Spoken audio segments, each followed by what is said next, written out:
You're listening to The World at 8 with Lynn Mozart.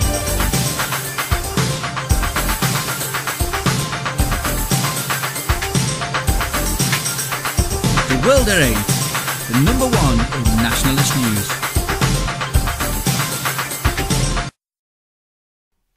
Highlights of the news today, Wednesday 21st of May 2014. Thought for the day, we have already won.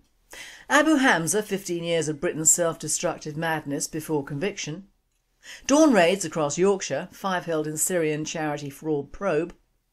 Convicted Al-Qaeda terrorist to fight to keep Longsight family home where he recruited jihadists. Foreign languages at polling stations, threat to democracy. Austria, Vienna mayor wants right-wing group banned. Austria, Arab guests get good manners guide from Salzburg tourism officials. Greece, Poles, Golden Dawn party increased its ratings. Blast at market kills 118 in central Nigeria. And finally, the sniffer.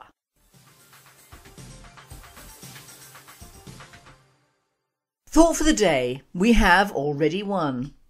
I put this thought before the general news and the joke for today, and the reason is this. Firstly, it needs to be listened to, and secondly, it is a message of hope before tomorrow. You may think it strange that I'm doing a party political statement for the British National Party in the realm of my thoughts, which are for the most part personal opinions, facts and figures, but I am a nationalist first and foremost, before a presenter of news, and tomorrow is the big day for Euro elections. This is not a message of sour grapes after the event, nor is it discouraging our supporters not to vote for the BNP. We are standing a full raft of candidates throughout the country in every region, and your votes are needed tomorrow. Now, discarding the flim-flam of preferences and the almost laughable presence and over-presence in the media of Farage and his band of unhappy followers, who are all revelling in the publicity of being racist, which we, in the BNP, have been both vilified and now ignored for years over, I would say without hesitation that we nationalists have already won the day. You may say how? We aren't in power or in Parliament, and at the moment only have our chairman Nick Griffin in the EU Parliament. Now, regarding NG, he has done some wonderful work in the EU, in fact much more than has ever been publicised in the Nationals. He's attended all his meetings and committees, paid his dues to the party and been an exemplary MEP.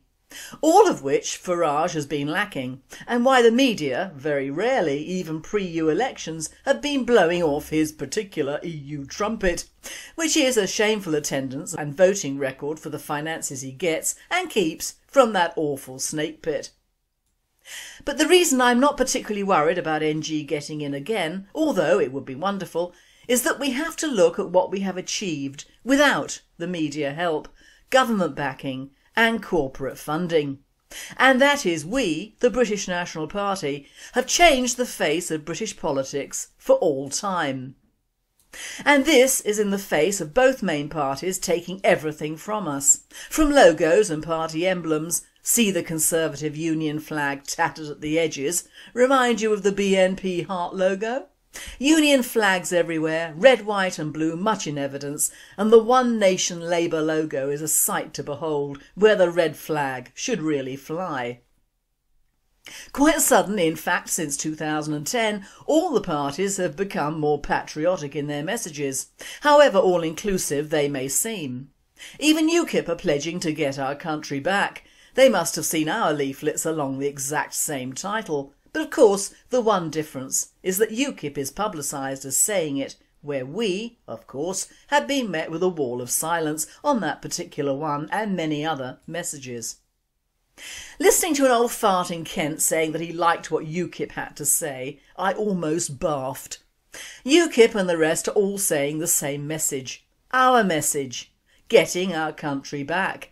It is an old nationalist message along with stopping immigration, foreign aid, benefits both health and social for migrants, putting monies spent abroad back into our elderly and needy, prioritising education for our own and boosting our armed forces, police, farming and our fishing rights, and most important of all, leaving the European Union.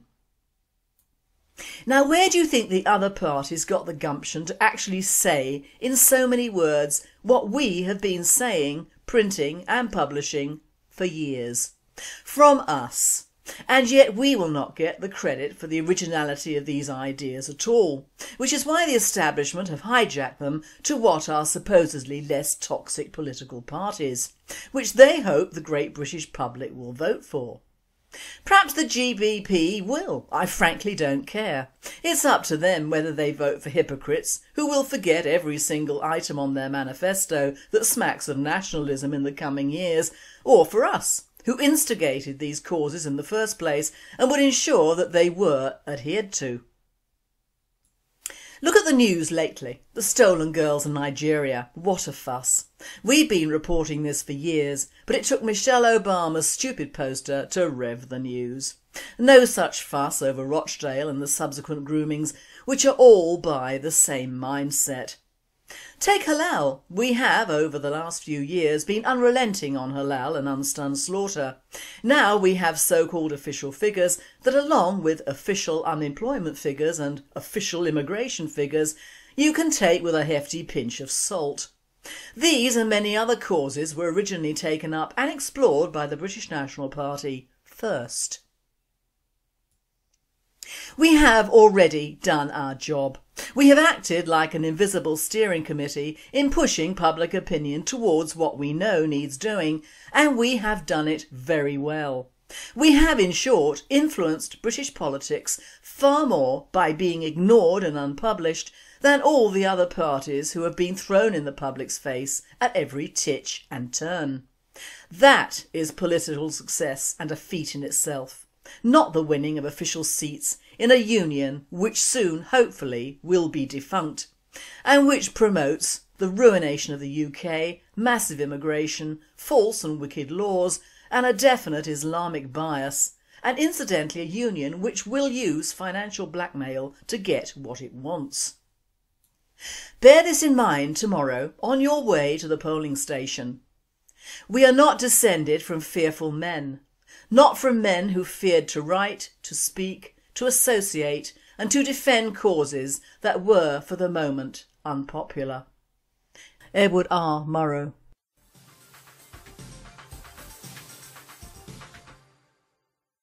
UK news. Abu Hamza, 15 years of Britain's self-destructive madness before conviction. Douglas Murray, writing in his blog on The Spectator, sums it up very well with Abu Hamza embodies Britain's self-destructive madness. A jury in the US has taken less than 2 days to find Abu Hamza guilty on multiple terrorism charges. He can now expect to spend the rest of his life in prison. But even if we can now ignore the man himself, the Abu Hamza story deserves to be remembered because of what it tells us about our society. If anyone is still in doubt about our recent madness, I would urge them to watch this 5-minute clip from Channel 4 Dispatch's documentary aired in 1999. It shows, amongst other things, some video recordings from an Islamic Revival Movement's conference at the Quaker Movement's Friends House, London in 1999. Speakers included Omar Bakri and Abu Hamza. If you go to about 1 minute 30 seconds, you can see Abu Hamza standing in front of this room full of Muslim men, teaching them ideas for how to bring down an aircraft. He then urges his audience that they should invent their own ideas and never give up. World date. It took us over 13 years to turn this evil dog over to someone willing to deal with him, and still we constrained them to keep him alive. It wouldn't surprise us if the British government allowed him to serve his time in a British prison and then be released on licence after a few years.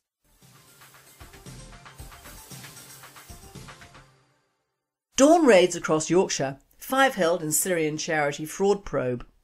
Counter-terrorism police arrested 5 men from Yorkshire this morning on suspicion of fraud as part of a probe into an organisation claiming to be a Syrian aid charity. Officers from the North East Counter-Terrorism Unit conducted dawn raids across West and South Yorkshire. Those arrested are said to be a 32-year-old man from Halifax, a 33-year-old from Dewsbury, a 38-year-old from Sheffield, a 43-year-old from Dewsbury and a 53-year-old from Halifax. 6 properties and a business premises across South and West Yorkshire are also being searched as part of the investigation. The 5 men have been taken to police stations in South and West Yorkshire for questioning. World at 8, and very gentle questioning it will be as well. Not for them the breaking down of doors, the manhandling, the appalling searches and the taking off of all personal computers, mobiles, etc. After all, these people have human rights, don't they?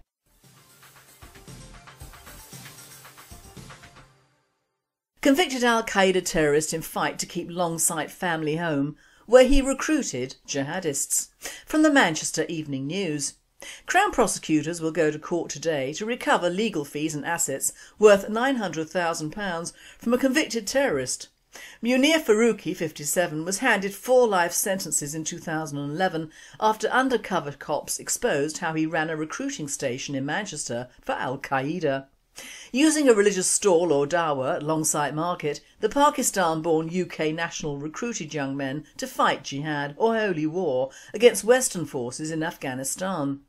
He had fought with the Taliban and believed killing Western troops was an obligation. Faruqi was back in the dock of Manchester Crown Court on Thursday for a 2-day hearing where the judge who jailed him, Mr Justice Enriquez, will rule whether his home can be seized. Prosecutors have applied to seize the home in Victoria Terrace, Longsight, where he used the basement on those premises to recruit jihadists. Although the home, valued at up to £220,000, is registered to his wife Zinat and daughter Zuleika, prosecutors say Faruqi had bought it for cash and he was in possession and control of the property. Crown lawyers will use Section 23A of the Terrorism Act 2000, which has been used to seize other property before, but never a house. If the judge rules against Faruqi, it could leave the terrorist's remaining family of 5 homeless. An application is being made to recover prosecution costs of £144,934.35 and the cost of Faruqi's defence, which is more than £500,000.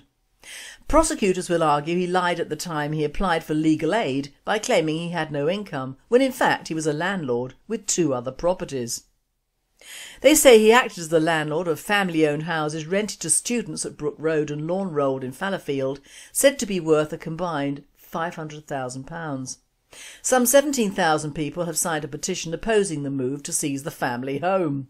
Faruqi's son Harris, 28, who was cleared of preparing for terrorism in the same trial, lives at the house with his wife Juvaria Khalid, mum Zinat, sister Khadija, 9, sister Zuleika, 22, and her husband Robert Fallon and their daughter Ramazia.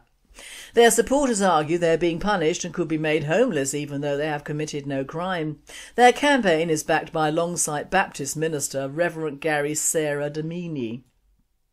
World at 8. Pity the 17,000 fools they should be made to pay for the upkeep of Faruqi's family. Another simple answer is to remove the entire family from the UK. Why should the British taxpayer continue to pay for a convicted terrorist's family? They may not have been found guilty in the eyes of today's law, but as traitors not so long ago they would have all been turned out and everything the family owned confiscated.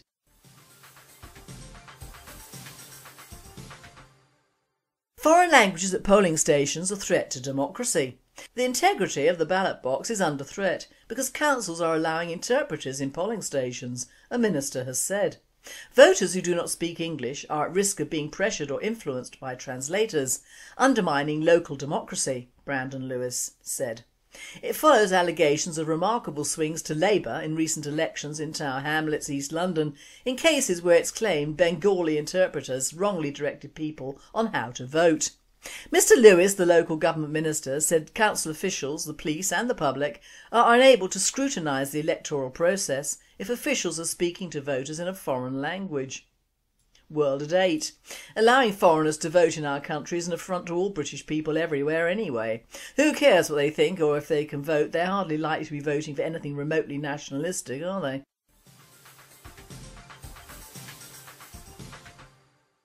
European news. Austria. Vienna mayor wants right-wing group banned. Vienna's mayor, Michael Hupel, has called for a ban on a right-wing group calling themselves Die Identitätsbewegung, the Identity Movement. Last Saturday, a march by the group in central Vienna resulted in clashes between protesters and police after it was obstructed several times by a left-wing counter-demonstration. A group like this should have been banged a long time ago, Hopel said at his weekly press conference. This is a neo-fascist organisation that quite clearly falls under the Prohibition Act, he added. The Verbotsgesetz Prohibition Act is an Austrian law which banned the Nazi Party and aimed to suppress any potential revival of Nazism. Die Identitäre Bewegung is a young political movement which believes that foreign cultures should be kept away from their own in order to preserve an ancestral identity. They spread an anti-Islamic, anti-immigration message via social media. World at 8, good for them.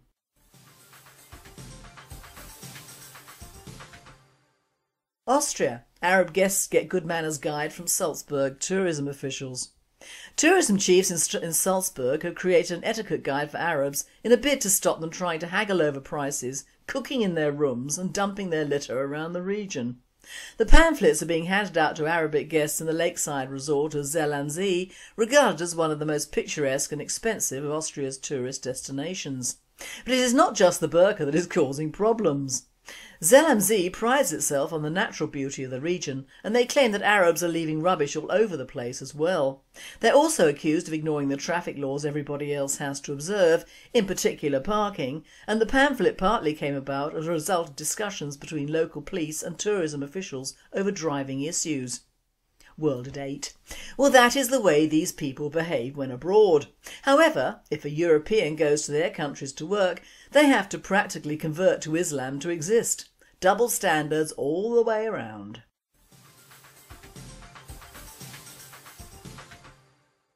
Greece.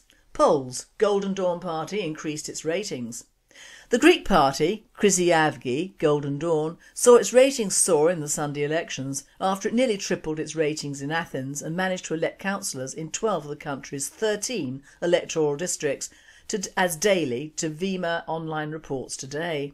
In Athens, the party spokesman Ilias Kassidarius may have failed to make it to the second round, finishing in 4th place behind Aris Spiliotopoulos, but his 16.92% of the vote translates into 35,949 voters, about 3 times as many the detained party leader Nikos Nikolaoukas received in the 2010 municipal race. 5.29% equals 10,222 votes. While the Golden Dawn saw its ratings in Athens increase, particularly in western and central neighbourhoods such as Kolonos, Votonikos, Sepolia, Patisia and Kypseli, the ratings of the party nearly doubled its influence in the Saronic Gulf Islands, Hydra, Poros, Spetsis and Karitha and Aegina. Since the general elections, while in Thessaly, MP Panagiotis Ilopoulos managed to maintain his ratings despite being detained in Korydallos and facing charges of participation in a criminal organisation. Overall, the Golden Dawn performed best in the districts of central Greece, 9.02% and 2 councillors, in Peloponnesus 9%, Central Macedonia 8.74% and 3 councillors, Eastern Macedonia and Thrace 5.95% and 2 councillors. World at 8. The writing is on the wall.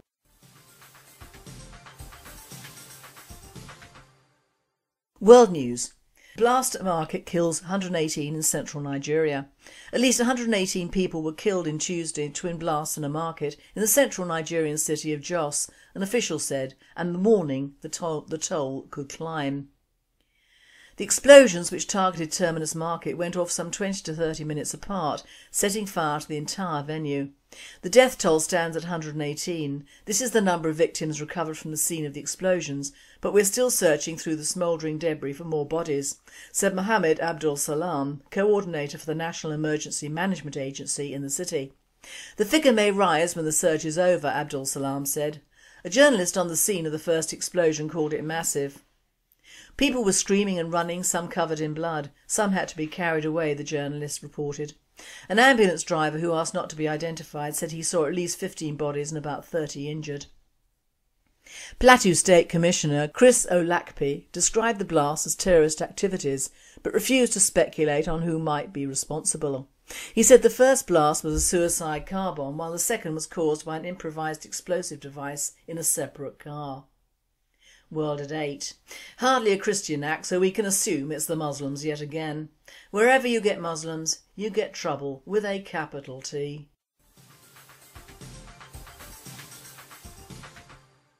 And finally, the sniffer. A man had just boarded and settled into his seat next to the window on the plane when another man sat down in the aisle seat and put his black Labrador in the middle seat next to the man. The first man looked very quizzically at the dog and asked why the dog was allowed on the plane. The second man explained that he was from the Police Drug Enforcement Agency and that the dog was a sniffing dog. His name is Sniffer and he's the best there is. I'll show you once we get airborne, when I put him to work. The plane took off and once it had levelled out, the policeman said, "Watch this." He told Sniffer to search. Sniffer jumped down, walked along the aisle and finally sat very purposefully next to a woman for several seconds. Sniffer then returned to his seat and put one paw on the policeman's arm. The policeman said, "Good boy," and he turned to the man and said, "That woman is in possession of marijuana. I'm making a note of her seat number and the authorities will apprehend her when we land." "Gee, that's pretty good," replied the first man. Once again the policeman sent Sniffer to search the aisles. The Labrador sniffed about, sat down beside a man for a few seconds, returned to its seat, and this time he placed 2 paws on the agent's arm. The policeman said 2 paws means that man is carrying cocaine. So again I'm making a note of his seat number for the police. "I like it," said his seatmate. The policeman then told Sniffer to search again. Sniffer walked up and down the aisles for a little while, sat down a moment and then came racing back to the agent, jumped into the middle seat and proceeded to shit all over the place. The first man was really disgusted by this behaviour and couldn't figure out how or why a well-trained dog would behave like that, so he asked the policeman what's going on. The policeman replied nervously, "He's just found a bomb." You've been listening to The World at 8. I am Lynn Mozar and I wish you all a very good night and a very good day at the polling station tomorrow.